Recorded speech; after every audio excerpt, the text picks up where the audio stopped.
Welcome to the podcast. Today's episode is the second episode in a four-part series on the life and thought of Pope Emeritus Benedict XVI, Joseph Ratzinger.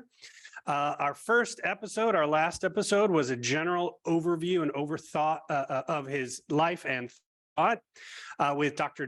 Joshua Brumfield. Today's episode is the first episode of talking about one of his Benedict's three encyclicals that he promulgated during his lifetime, Deus Caritas Est, promulgated in 2005. And then the next two episodes will cover the second and the third encyclical. As I said in the last episode, if anybody wants to read along with those, they're with us. Those encyclicals are very short, 50 to 75 pages. You can get them free online, and I will include links in the show notes for those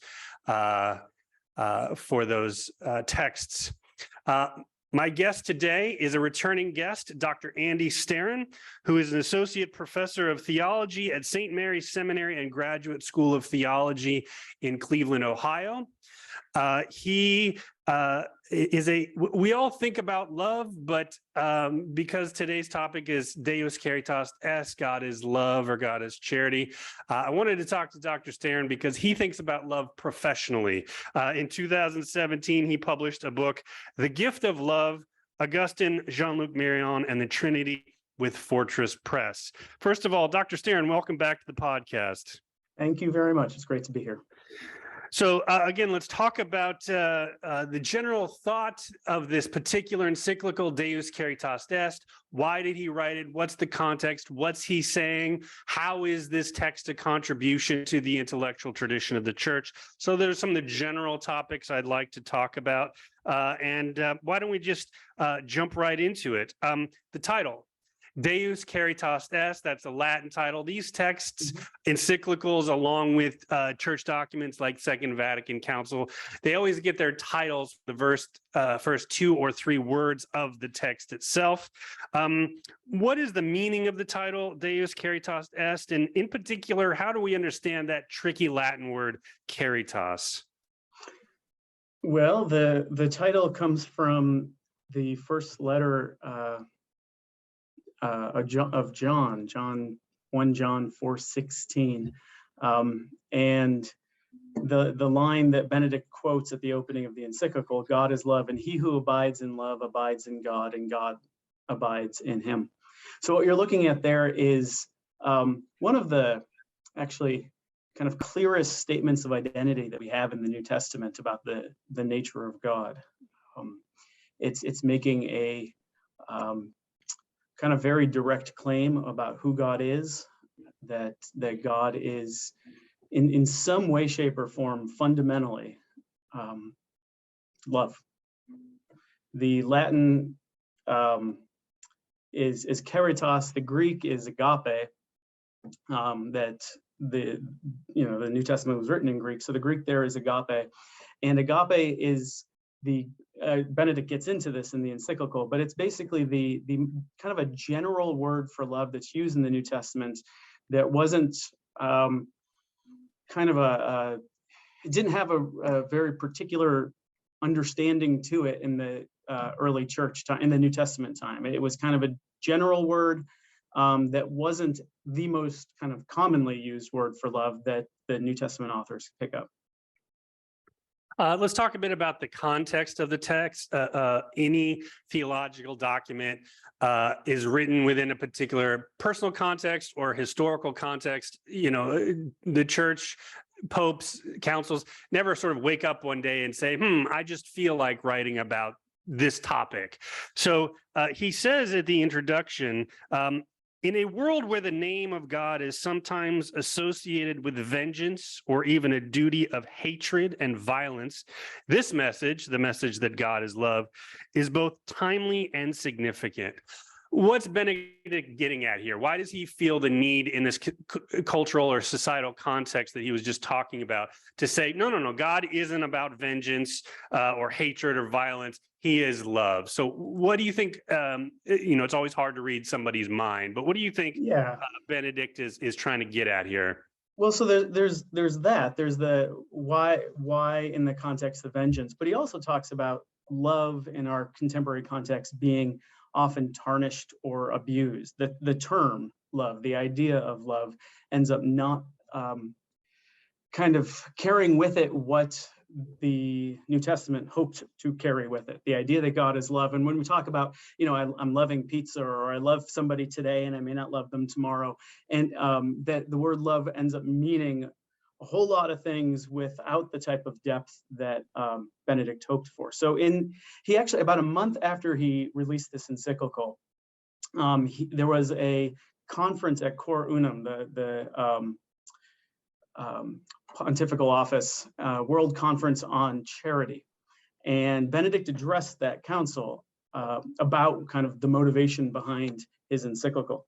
And he begins by actually talking about Dante and the last line of Dante's Divine Comedy, where Dante's finally taken up into heaven and he sees the love that moves the sun and the other stars. And what Dante sees at the end of the comedy is the fact that love is kind of at the center of all of reality. And so Benedict actually kind of lifted up that image as his first kind of explanatory piece for what he wanted to do in this encyclical. And he also said in that speech that he wished to show the humanity of faith. And I find that phrase to be fascinating and helpful as a way into the encyclical, that he wished to show the humanity of faith. And he wanted to kind of take this is not unique, this is not new to Benedict's thought with this encyclical, this idea that faith isn't just an assent to intellectual propositions, but actually is something fundamental to who we are. The act of faith is fundamental to who we are, and the act of faith changes us. And so what I think he's beginning, what he's doing here at the beginning is he's trying to propose that the act of faith changes us, and it changes us into those who are more loving.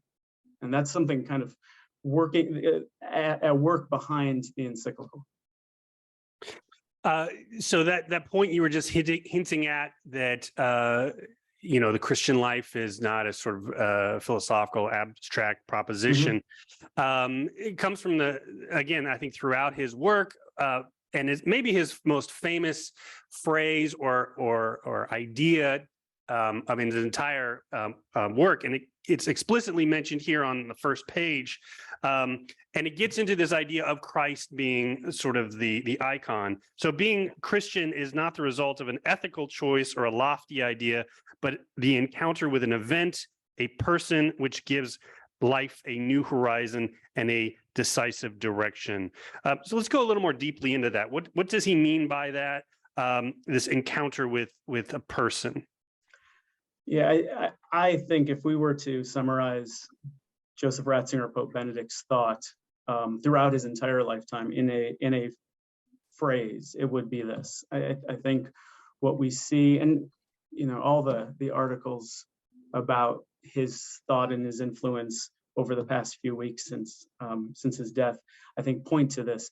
If we were to highlight one thing about Benedict's thought, it's putting Christ at the center and the encounter with Christ at the center of the Christian life. And Benedict here is not doing something that's radically new, but he's following the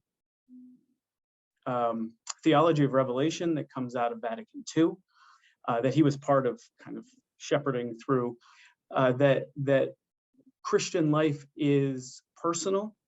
Christian life is about the encounter with God, and that encounter isn't an intellectual decision, nor is it kind of superficially a matter of acting ethically, acting differently, following a set of rules, but it is a profoundly foundational act where the individual encounters somebody, in this case Christ, who reorients our entire way of being, our entire way of approaching everything else, all of reality. And that you could even see, that personal encounter, you could trace that back to John Paul's personalist philosophy as well. So while this is succinct and while this tells us something very important about Benedict's thought. It's also in line with his predecessor and in line with what the Second Vatican Council offers in its theology of revelation.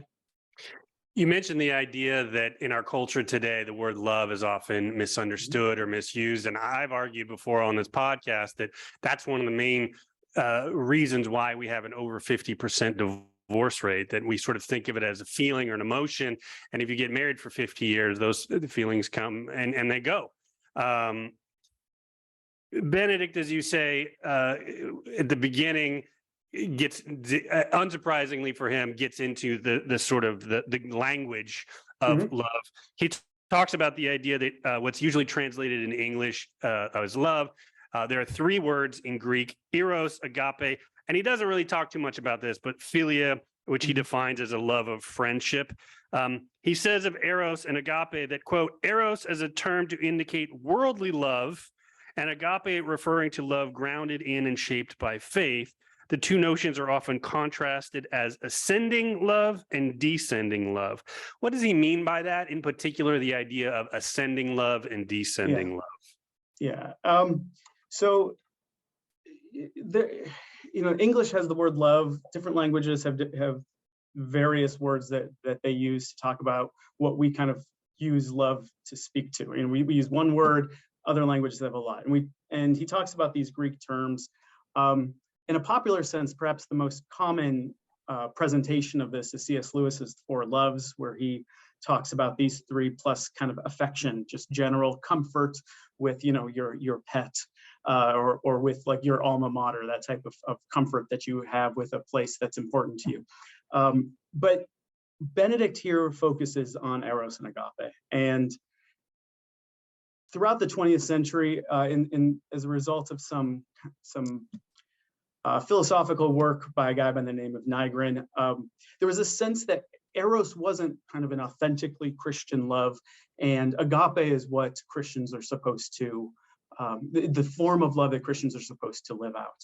And Benedict's actually pushing back against that. He begins with his reflection on eros, and eros is the form of love that we might think about as kind of the passion at the core of who we are that drives us forward, the desirous form of love. Now, in our normal context, eros is usually used to kind of talk about erotic love, particularly sexual desire. And sexual desire is one form of eros, but not the only one, and certainly not, I would say, the foundational form of erotic love. What I think Benedict is speaking to here is what we see at the beginning of St. Augustine's Confessions, when Augustine says, to God, you've made us for yourself, and our hearts are restless till they rest in you. There's a kind of a desire at the core of who we are to be connected with others, with the other, ultimately with God, but with other human beings as well. So a form of love in which we fall in love with and get married, kind of that romantic, desirous love, is a form of eros. But it's also the form of love that kind of gets activists out to fight for the cause that's kind of at the core of who they are, the thing that motivates them and keeps them going. It's the desire to kind of give the giving oneself is a little bit further down the line, but it's the desire to kind of dedicate oneself to a cause, to another, to connect with something bigger or more foundational than we are. So that's the eros category. The agape, again, because the New Testament uses this most often to talk about what Christian love is, it comes to be defined as a self-emptying love, a generous love, perhaps not so much a spouse falling in love with their spouse, but with a parent giving of themselves over to a child, right? Where it's not so much what I get out of it. It's not a fulfillment of my desires, but it's a care primarily for the other person. And I'm asking myself, how do I best give myself over to them for their flourishing? So if eros is kind of a romantic, desirous, passionate love, agape is a self-emptying, self-sacrificial love. That distinction is often solidified into a separation where the eros was seen in a lot of circles as something ultimately contrary to Christianity. In fact, Benedict quotes Nietzsche here and saying that Christianity has absolutely ruined eros by kind of saying, well, sexual love is, desirous love is a problem. And this is probably the first encyclical to quote Nietzsche. But what we see here with what Benedict kind of lays out at the beginning is that eros and agape, that, well, certainly it's helpful to distinguish these two forms of love. They actually lean towards one another, that they complete one another. And that our eros, our fundamental desire, is not fulfilled in me kind of getting what I want, but in my connection with the other, my care for the other, my disposal of myself towards the other. So what Benedict does in this first part of this encyclical is show, although keeping a distinction between eros and agape, showing the profound unity of the two forms of love. So if we as Christians should not be scared of eros, I'm sure Benedict, as a good Augustinian, would also say that eros needs to be rightly ordered. Mm-hmm. You hinted at this a little bit. Can we get a little more deeply into this idea of what does a rightly ordered eros from a Christian perspective look like? Can we have a few more concrete examples, maybe? Yeah, well, so Benedict first talks about, and this is in number 4 in the encyclical, he talks about a counterfeit divinization of eros that strips it of its dignity and dehumanizes it. So I think the first question there is, okay, so how does eros go wrong? What's this kind of counterfeit divinization of eros? And what's kind of happening here is Benedict is suggesting, and I don't think this is, again, this is not radical, this is not something that should surprise us, that a form of desire that is fixated only on my fulfillment, that is concerned with kind of what I get out of it, turns this love into a self-serving, self-pleasing, self-satisfying act. And it ultimately, because again, Benedict, as a good Augustinian, as a good Christian, knows that our deep love is ultimately for God. Any love that terminates at my satisfaction without care for the other, any love that terminates at just kind of me getting what I want, is going to leave me unsatisfied. It's going to fail, because what I'm made for is more than just a sexual act or the praise of a crowd or whatever else I'm kind of dedicating myself to. What I'm made for is relationship with God. So anything that I kind of hold up as, I hope this will ultimately satisfy me, is going to fail if it's not, what he again talks about, kind of purified, if it's not disciplined. And what's interesting here in kind of numbers 4 and 5 is Benedict shows that eros, and again, if we think about this as falling in love with another person, that as I grow in desire for another person, as I grow in love for another person, what happens is a transformation on my part that makes me not only want to be connected to them, but wants what's best for them. That my connection to them is not an end in itself, but my connection to them allows me to care for the other person, allows me to kind of act sacrificially.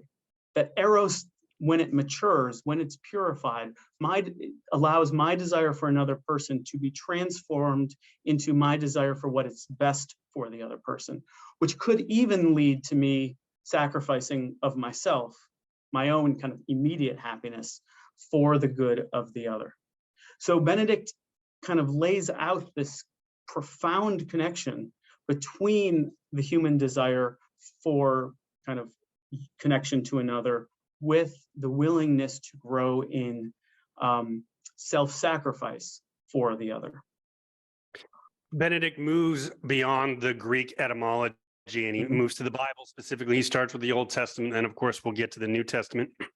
He says that that Israel, the Old Testament in general, offers a radically different vision of God than how Aristotle or other religions in antiquity understood that and how God loves. How does the biblical account of the Old Testament demonstrate how God loves, not just in general, but Benedict's getting specifically at how God loves Israel? So when we think about the questions of love, we turn to the Old Testament and we see this example of God loving Israel. How does Benedict use that as an illustration, or how are we to understand love from that Old Testament image?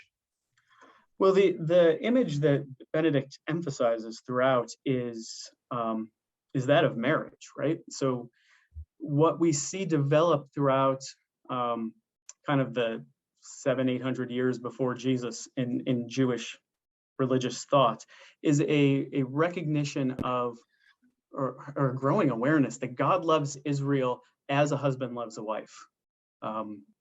Song of Songs figures significantly into the development of this thought, but also a lot of the kind of language of the prophets will talk about Israel, and honestly, it's oftentimes Israel in its lack of faith to God, right? Like Israel's not kind of pulling its side of the covenantal promise, and God remains faithful to Israel as a spouse would remain faithful when one spouse is not faithful, right? So God's love throughout Jewish thought here is tied to God's faithfulness. That's how we understand God being loving, that God remains faithful no matter what, and that faithfulness is tied to God's desire for an intimate relationship with Israel, and that desire for intimate relationship with Israel is the kind of very nature of God, right? This isn't something that God, that's subsequent to who God is. God's not sitting up there in heaven and saying, you know what, I would like actually to have some people to worship me, so let me go and find somebody and kind of subsequently reflect on this. But it comes from the very heart of God, the foundation of who God is, the core of who God is, to be loving in such a way, and to be loving no matter what, to remain faithful despite Israel's wandering away from the covenant. He then, of course, moves understandably to the New Testament, and he talks about Jesus specifically as Jesus as, we could say, the fulfillment or the ultimate of expression of love, of God's love in his person, and then, of course, in the Eucharist. So how does Jesus in his person, in the act of the crucifixion, in the Eucharist, how does that become sort of the ultimate expression of love? Well, so one of the pieces that kind of Benedict doesn't elaborate in this encyclical itself, but that is certainly behind all of what he's doing, is the union of humanity and divinity in Jesus that Christianity has kind of held to since the beginning. The union of the humanity and divinity in Jesus becomes a model for the union of eros and agapic love for Christianity. That's not to say the humans are just the eros side and God is just the agapic. It's not simply a kind of a direct one-to-one connection like that. But what he's trying to say is that you could have two apparently, or at some level, two apparently different pieces coming together and have a profound unity that comes out of them. And so there is a deep Christological pattern at work here in what's happening from the beginning. And so what we see in God's presence to us in Jesus is not only an example of divine love for us, which we do see on the cross, but we also see an image of human love for God, right? Jesus is not just God incarnate, but it was also the kind of the ideal form of what human life is supposed to be. It's Jesus was made like us in all ways but sin, right? Jesus is who we were made to be, right? A human being who is capable of loving and serving God no matter what. And so what we see in Jesus is kind of maintaining his love until the end, through the cross, is both an example of God's profound love for us, but also humanity's profound love for God, kind of taken to fulfillment. So that love that we see in Christ is both agapic and erotic, and it is both human and divine in its utter perfection. So Benedict then moves from talking about God loving Israel and then God loving everyone in Jesus to the other side of the coin, our response, our love of God, and then, of course, our love of neighbor. So how does Benedict envision how we can and should respond in love to God's love? So that's always, that's important. Again, this goes back, this is fundamental to Christianity and certainly to Augustine, that we love because God first loved us, right? Our love is responsive to God's always, already antecedent love for us. And so what Benedict asks then, and this is kind of beginning in, let's say, around 14, 15, 16, in these sections of the text, is, well, how do I love God back, right? How do I respond effectively to God's gift of love to us? And this follows, well, we don't need to get into what Augustine's what's going on with Augustine behind this, but this does follow St. Augustine's thought. And what Benedict actually strikingly argues is that, well, he asks the question, how do we love God when we can't see God? How do we love God when we can't have a conversation with God as we do with one another? How do we love God when we can't touch God in the way that we touch one another? He asks this explicitly at the beginning of 16. Can we love God without seeing him? And thus without kind of having a way of directly interacting with God?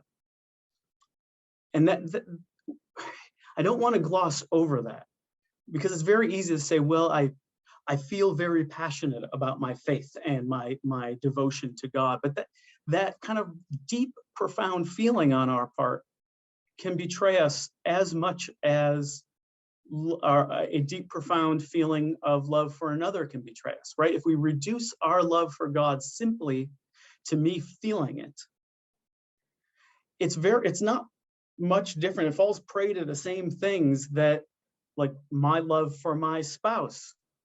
If I reduce that to just my feeling it, then, you know, as soon as that goes away, well, then I stop loving my spouse.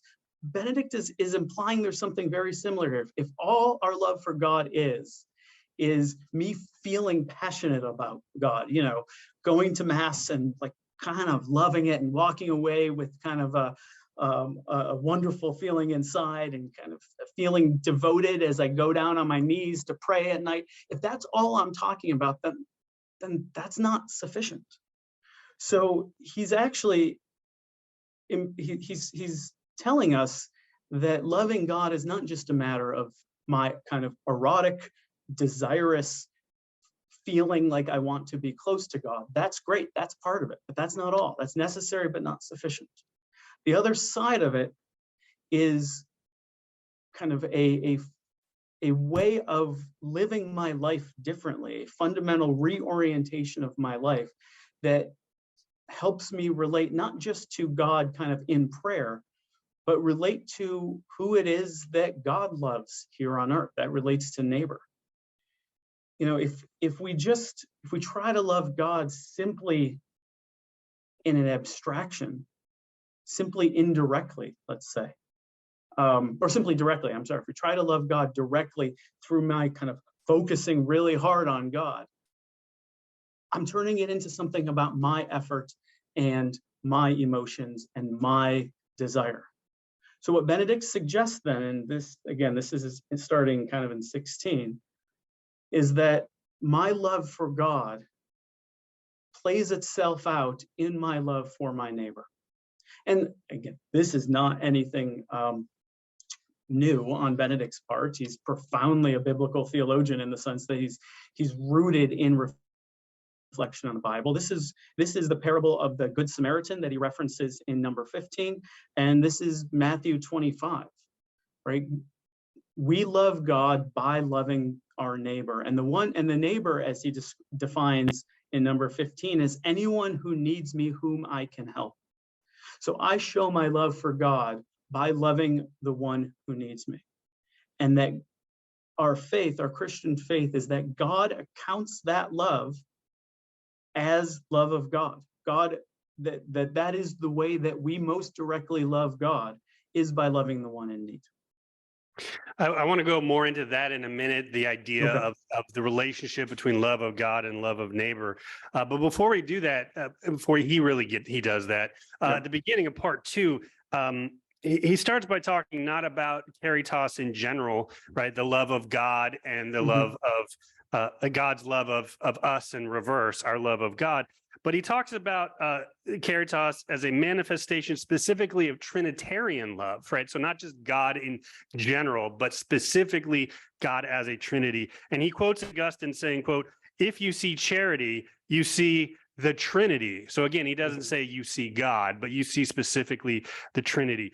What does the Trinity have to do with caritas? What is the specificity of God being a Trinity? What flavor does that add to our understanding of love and God? Oh, it's not just the flavor, right? It's the foundation. No, it's what we're looking at there. So this comes from Augustine's De Trinitate, his book on the Trinity. And Augustine takes seriously what I mentioned earlier, this idea that we don't see God. Right? It's not like we don't see God in the way that we see one another. We don't talk to God in the way that we talk to one another. And Augustine and Benedict, too, are both very suspicious of reducing God to my own idea of God, my own feeling of God. So what Augustine does in his theology of the Trinity is try to figure out what is it in my own experience where I become closest to understanding God. And for Augustine, it's understanding love. And he lays this out over a very extensive series of pages. And what Benedict's doing here is following in that tradition and suggesting that love has a kind of is a preeminent defining term for God.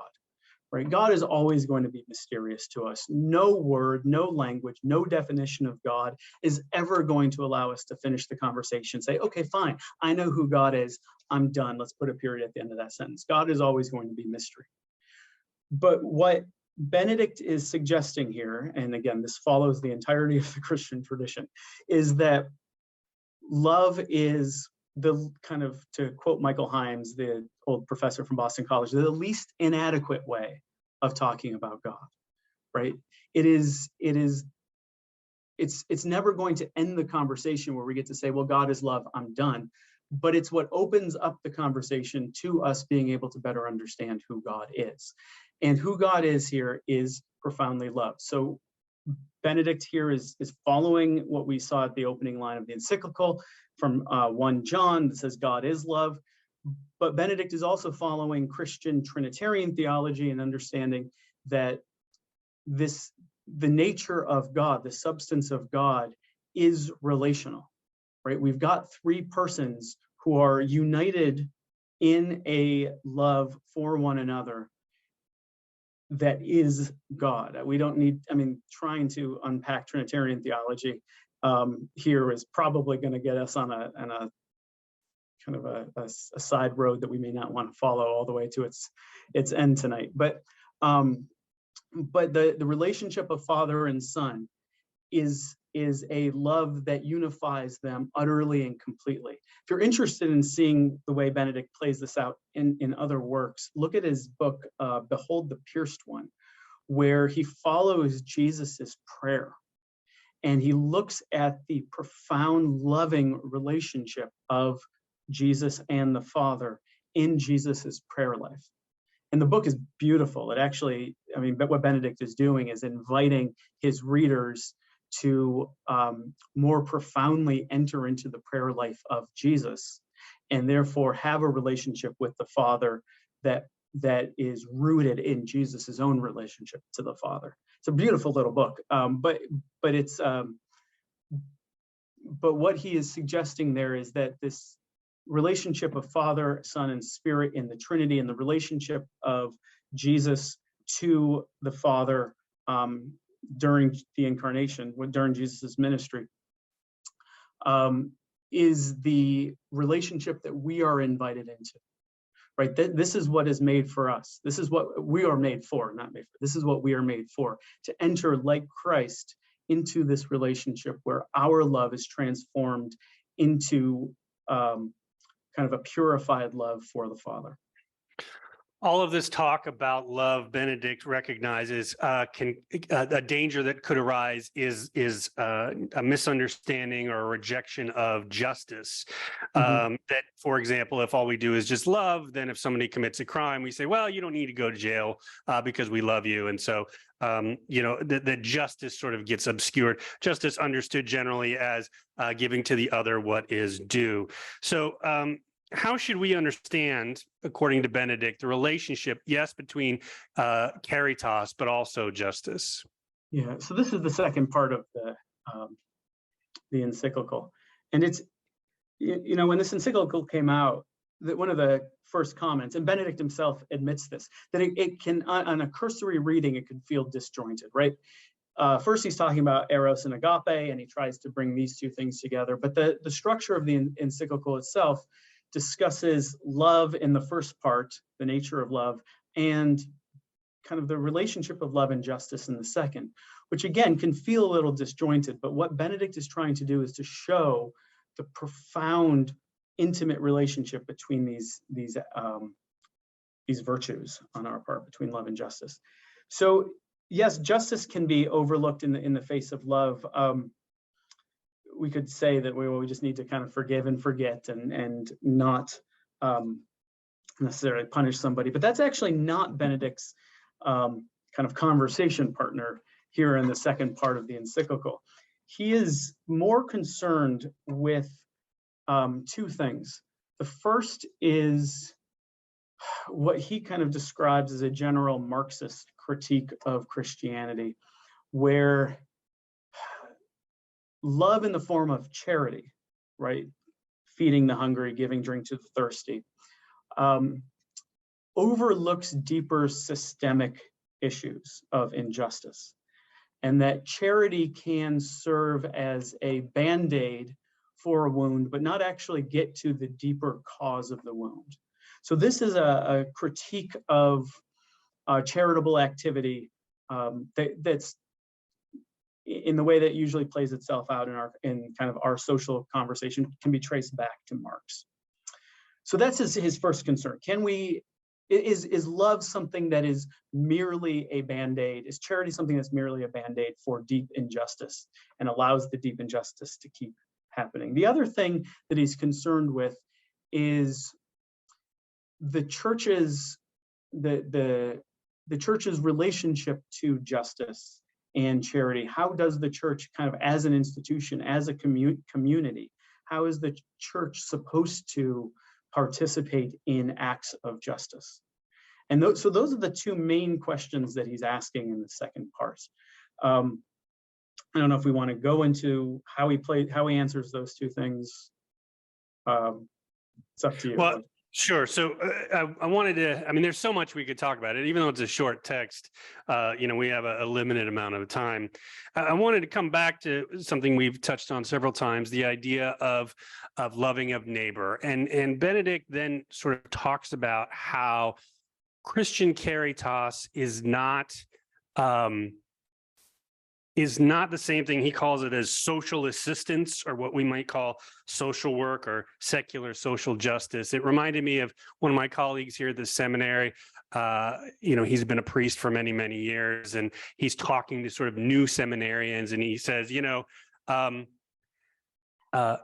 there's nothing wrong with social justice or social work. These are, social workers are things that we need, but being a priest is not being a social worker. And so it's not just a sort of being a social worker with an added flavor to it. So Benedict wants to make it clear that the life of caritas of the Christian for neighbor is not the same thing as government government funding or NGOs doing their good work. He's not criticizing that, but he wants to make that distinction. So what is the distinction between Christian caritas and social work? Yeah.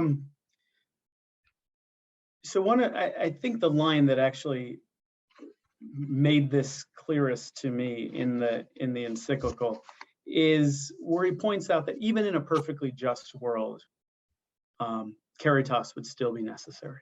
Charity would still be necessary, right? Even if we had just structures where, every law kind of treated people equally as they ought to be treated, and the tax structure was exactly as it ought to be to equally draw on the varying levels of income kind of in the perfect just way. Even if all that were the case, we'd still have people who struggle with crisis in their life. We'd still have people who kind of fall on hard times, and love is still going to be necessary. So even in a perfectly just situation, love is necessary. And when I read that, it helped me kind of understand Benedict's approach here. So what is the relationship then between kind of the charitable side of the church and justice? Benedict recognizes that there is a proper distinction between the church and the state. That the church's role is not to dictate to the states kind of what its policies ought to be, what its laws ought to be, how everything ought to be kind of most justly structured. That is not the role of the church. Justice is necessary, and the church's participation in kind of a larger conversation about what is justice and how do we bring about justice. The church has a role there, and we can talk about what that role is, but that the church's job is not first and foremost to bring about a just society. The church's role is to kind of allow the encounter with Christ to happen, or to foster the encounter with Christ to happen through kind of loving interpersonal interactions with one another. So one of the things I think is worth mentioning is the opening line that we mentioned about being a Christian is not the result of an idea or an ethical decision, but the encounter with Christ. That is probably the line from Benedict that Pope Francis quotes more than anything else from his predecessor's work. He loves that line. And the word encounter there, the word encounter there is very important for Francis, right? We talk about Francis trying to foster a culture of encounter. And so with what Benedict is actually doing in this encyclical and what Pope Francis is trying to do in his papacy are of a piece here. Francis bases his culture of encounter on what Benedict is advocating here. So what is the job of the church? It's to try to foster situations in which individuals can encounter the love of God through the love that we share with one another. That's where we come to know and touch Jesus Christ. So the role of the church in fostering a just society is indirect, not direct. The role of the church in fostering a just society is honestly through the laity. And Benedict gets into this in part 2. And I think I would like to say it's not just the laity, but it's through Christians in a kind of non-official capacity. I think what the Pope says here about the role of the laity in fostering justice is probably equally relevant, or maybe not equally, but analogously relevant in the role of priests or religious in their kind of personal lives, right? They can still go and vote. They can still kind of advocate for justice in their personal realm, but not as kind of a representative of the church. I think it's worth mentioning that. he does talk about the laity a lot at the end here. But what he's basically saying here in the second part is Christians are supposed to, in their individual lives, grow in an appreciation for justice, and that charity does this, right? The more I become loving, the more I am conformed to Christ's love of the Father and love of the neighbor, the more I am willing to advocate for justice and to do the hard work of bringing about a more just society. As an individual, I'm like me right here, Dr. Squires, you yourself as well, right? Our love of God and love of neighbor makes us more willing to do the hard work of bringing about a justice. And so we bring our conviction to the public square, to the public conversation, where we try to advocate for more just policies. And Benedict is well aware that we can't, as Catholics, go into kind of public conversations and say, hey, you know what, we need to pass this policy or argue for, this type of interaction with the poor or the homeless as a state policy based on Jesus's love. Right? That's not the type of conversation that we can have in a religiously pluralistic society like the United States. Benedict is well aware of this. So what do? We bring our conviction of Christ's love to bear on the conversation indirectly by arguing rationally for just policies, by saying this is what's going to bring about the flourishing of our community. Right, Benedict is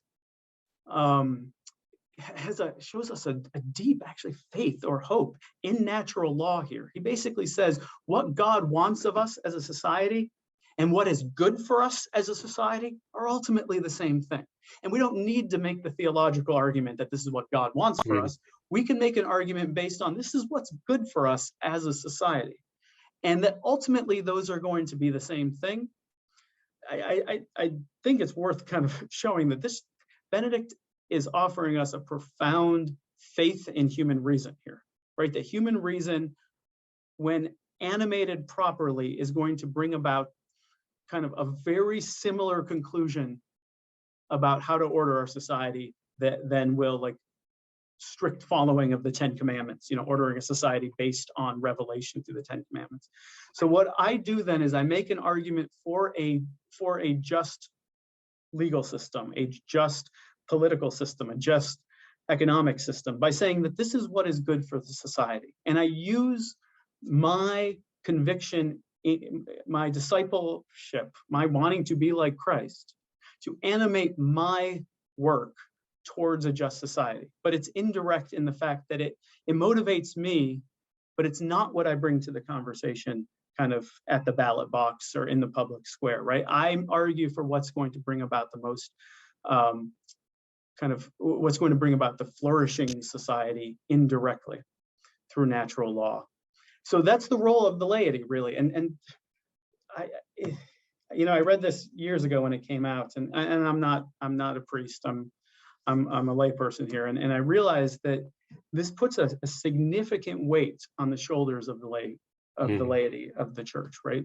So what I get from going to Mass and through my prayer life and through my conversations with my Christian friends is a heart on fire for Christ.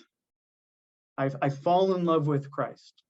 And then when it comes to questions of justice, I am left with the responsibility, not just me by myself, but in conversation with my fellow Christians, but I am left with the responsibility of trying to translate that passionate love into concrete actions of justice and try to figure out which candidates do I vote for that are going to bring about the most just society? Which policies do I support? How do I kind of speak with my family, with my friends about bringing about justice? How do I make a convincing argument for that? So what love does for me is it leads to me to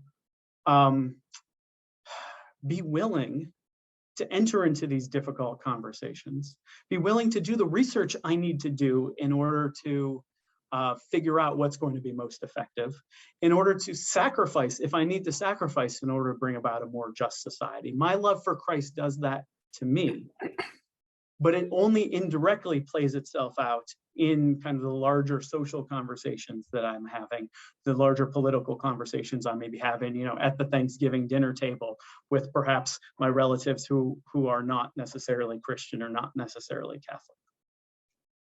Another danger that Benedict recognizes when we talk about caritas, love of neighbor, justice, all of these things that we've just been talking about, that's very active, that's very dynamic. What can get lost in that shuffle is prayer. So what, according to Benedict, is the relationship between the active life in and for the world, the love of neighbor, and prayer? Well, I think I mean, everything in the active life is based on prayer for Benedict. You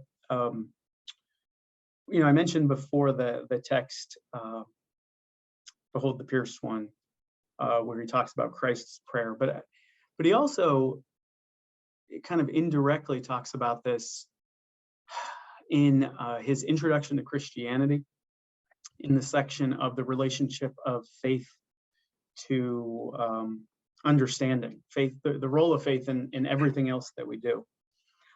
Benedict recognizes that, again, faith is not primarily a intellectual assent to a proposition, right? The most profound act of faith is not me kind of intellectually arguing through the idea that, well, does God exist? Okay, yes, God exists. So I believe in God as a kind of an intellectual assertion, in the same way that I would, you know, believe that Beijing is the capital of China. I've never seen God, I've never seen Beijing, but I believe both of them, right? It's not that kind of assertion for Benedict.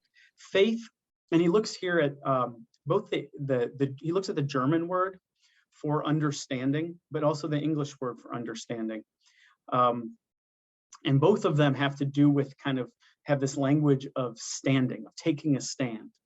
The act of faith and its relationship to understanding for Benedict is a fundamental commitment in a source of ultimate meaning that orients everything else in our lives, right? So what makes sense to me as a Christian? What type of society I'm arguing for?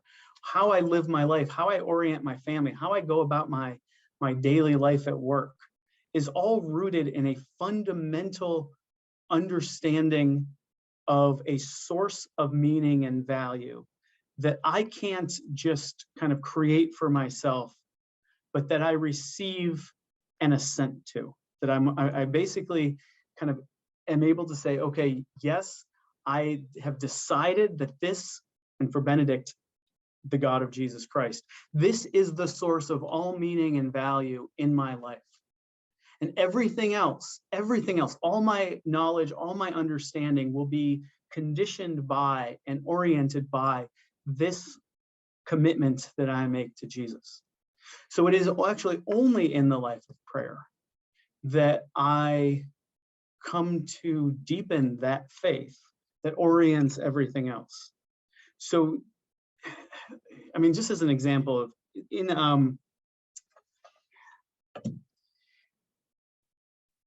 about a year and a half after Benedict released this encyclical, he actually gave the opening address at the Aparecida Conference, which was the 5th General Conference of the Bishops of Latin America and the Caribbean. The soon-to-be or future Pope Francis was one of the leaders at this conference. But anyway, at this conference in 2007 in Aparecida, Brazil, Francis talks about the role of faith in justice is to build consensus and to build commitment.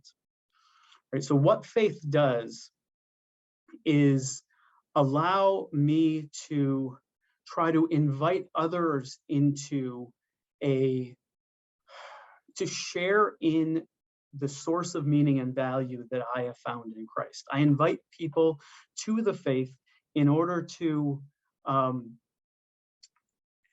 of try to build, I mean, from a justice point of view, try to build consensus around a particular source of meaning and value. If I can get everyone in the room agreeing that Christ is the source of our meaning and value, then we have a reference point to start talking about concrete questions of justice. Then we have a reference point to start saying, okay, how do we best serve Christ in our tax plan? How do we best serve Christ in our military spending? How do we best serve Christ in our prison reform? Right, we have a point of reference for that. That's the first point. And then building commitment here. So it's consensus and commitment. Building a just society will require something of me, right? It's going to require either my money or my time or sacrificing in some way, shape, or form in order to build this just society. And that it is only in my faith that is rooted in my prayerful devotion to God that I will find the motivation, find the strength to be able to say, okay, you know, this school levy is actually really good for these kids. It's just for my taxes to go up in order for these kids to have a better education. I will have less money at home, but I'm willing to do that because I love Christ and love my neighbor. And so it is the life of prayer that creates in me a heart that is devoted to Christ above all else, and therefore allows me to find the strength, find the passion to make the hard sacrifices I might need to make in order to bring about a more just society. At the very end of the text, Benedict offers a variety of saints whom he considers to sort of exemplify in their lives and in their actions Caritas. When you think about all the saints over the past 2,000 years, maybe your favorite saints, what saint or saints come to your mind as exemplars of this Caritas that Benedict has been talking about? Well, the first one that crosses my mind is one of the ones that Benedict mentions, Francis of Assisi. Francis is striking in being a saint who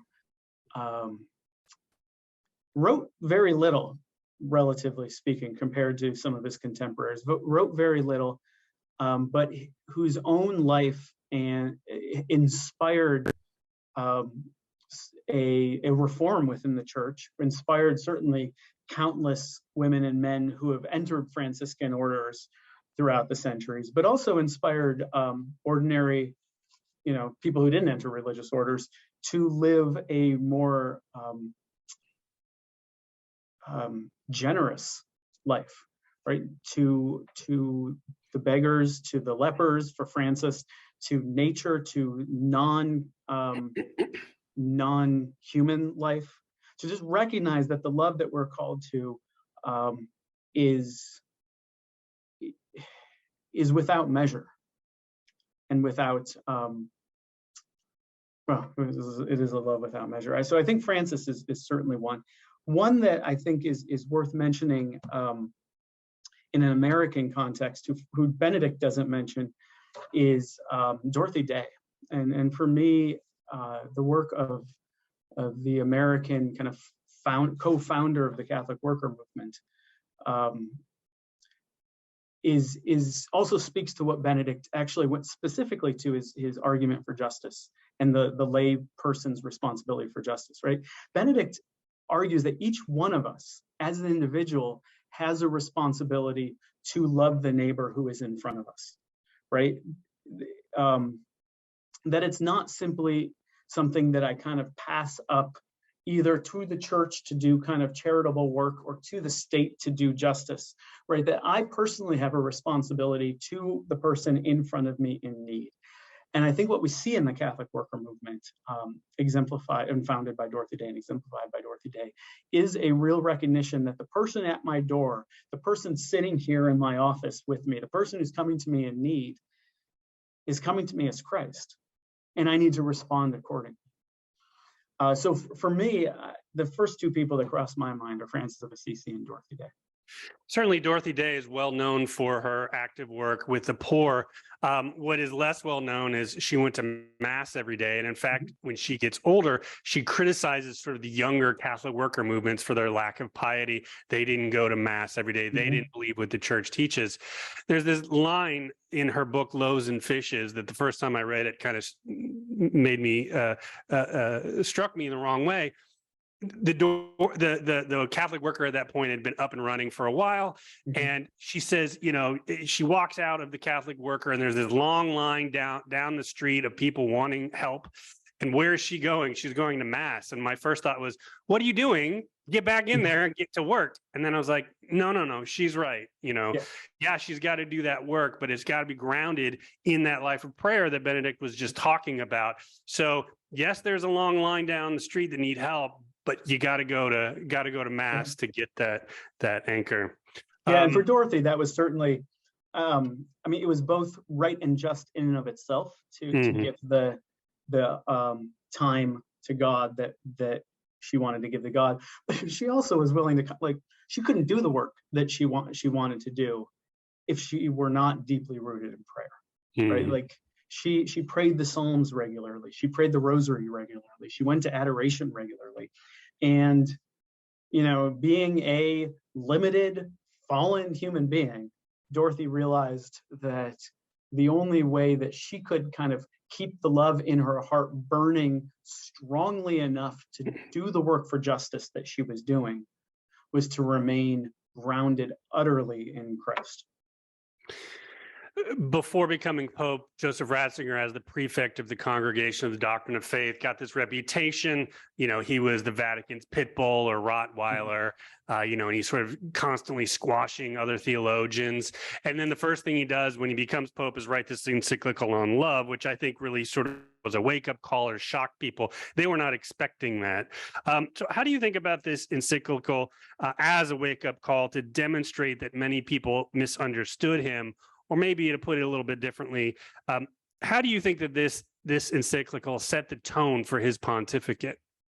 Yeah, that's a great question. I remember when this came out, and I remember being struck myself that this would be the angle he would take, right? You know, that soon before the conclave where he was elected, he talked about the dictatorship of relativism, right? Like that terminology that is consistent with his previous work,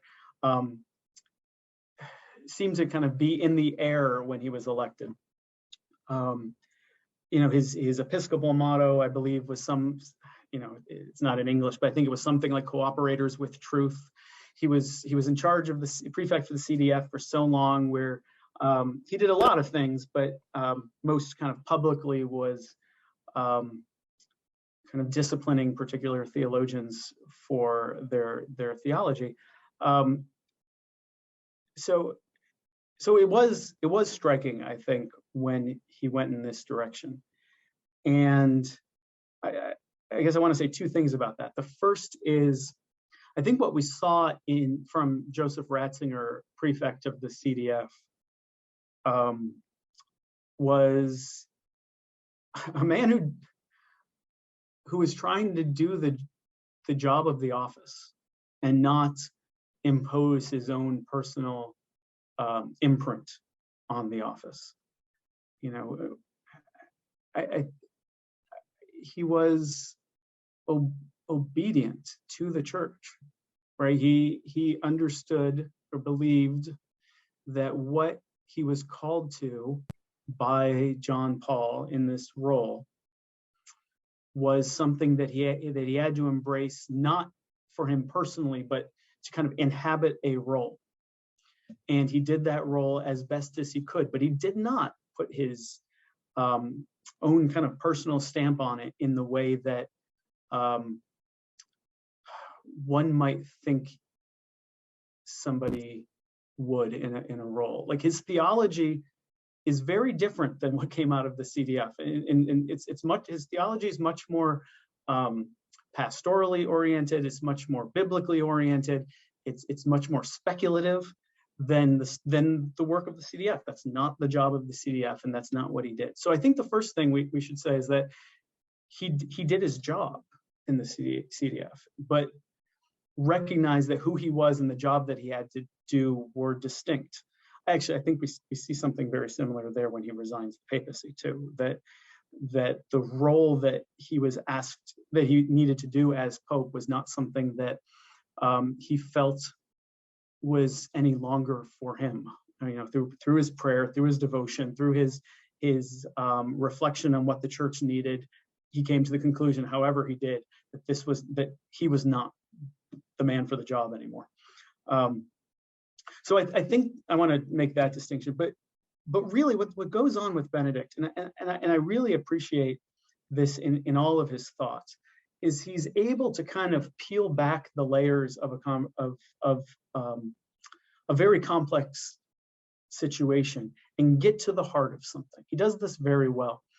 And what his concern with the question of truth, right, and his critique of relativism, and what he sees kind of develop in, you know, Germany during the rise of fascism and the breakdown of language that points to truth.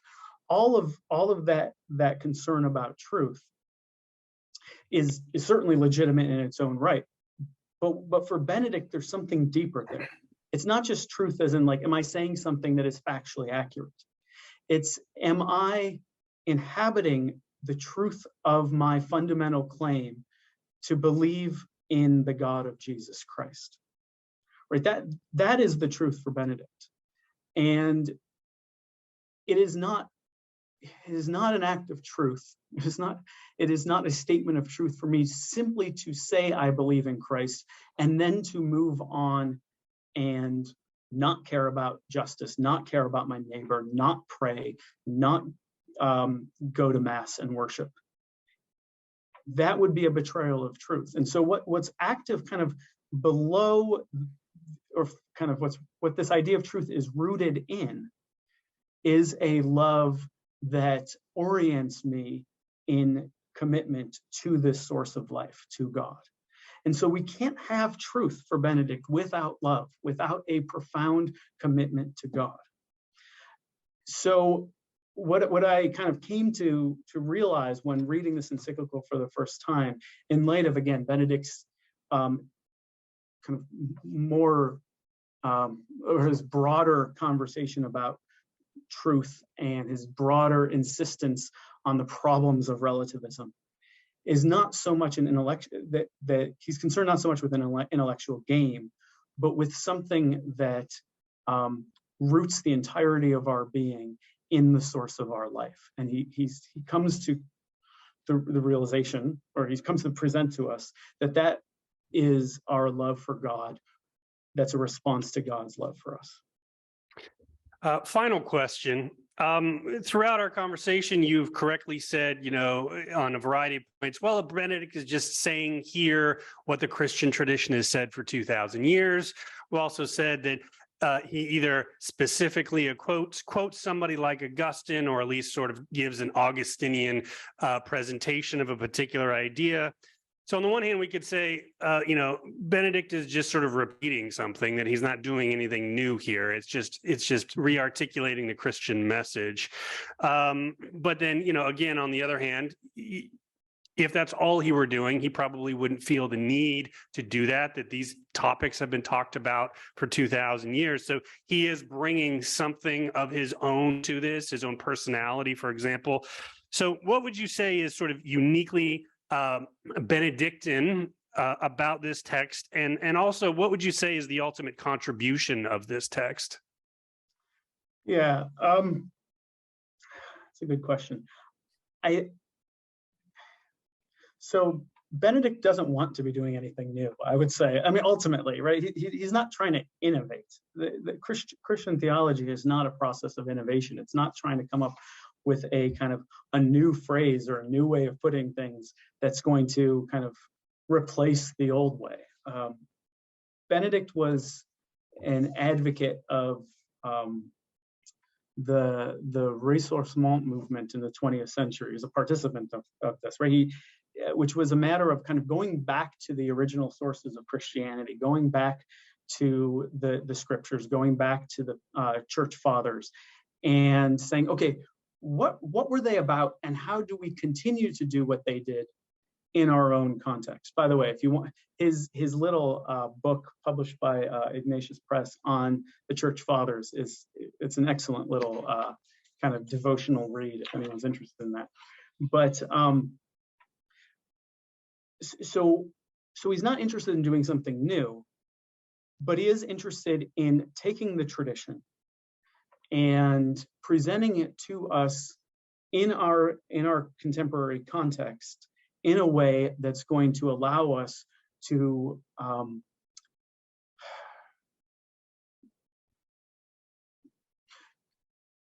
be kind of set on fire, to be attracted to the gospel in a way that we previously wouldn't have before we read the text. Like, that's his goal, right? He wants us to be attracted to Christ. He wants us to be attracted to devoting our lives in charity to our neighbor. So that's what the text is aimed at, not presenting something new, but trying to kind of set us on fire in a new way.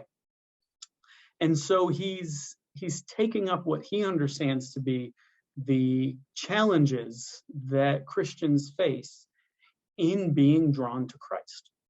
And those challenges would be, again, a rejection or kind of a belittling of charity, belittling of love of neighbor in the face of an image of justice that sees charity as a hindrance to justice. So he's concerned with that, and he's concerned with the fact that our hearts are being drawn in countless different directions by society, by, our kind of the consumerism that drives so many of us, the images of success and flourishing that drive so many of us, that drive all of us, right, to varying degrees. The kind of limited images of what is good.